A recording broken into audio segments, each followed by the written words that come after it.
बर्तमान पर्यंत 18टा जिले में प्रोक्योरमेंट आरंभ हो गला 10,26,000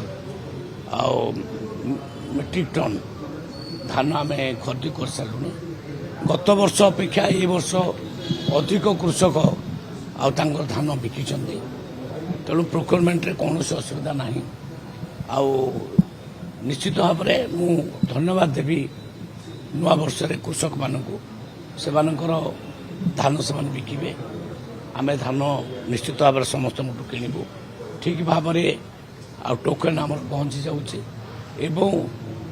आम धान किणवार 48 घंटा भितर अकाउंट को पैसा पठेबा को चेष्टा करूँ। कौटी 1% चाषी मानकर जो अकाउंट नंबर भूल देती से पुणी ठीक करी आम परवर्ती पर्यायर पैसा पठाऊ। अन्यथा प्रोक्योरमेंट भी ठीक चली ये विषय आलोचना आज होता से आम विचार चलता अवधि आउ 2 मास बढ़े दिगला। आम माने आशा रखू ये 2 मास भितर समस्त सारीदेवे प्राय 96% लोक इक्वाइस कर सारे।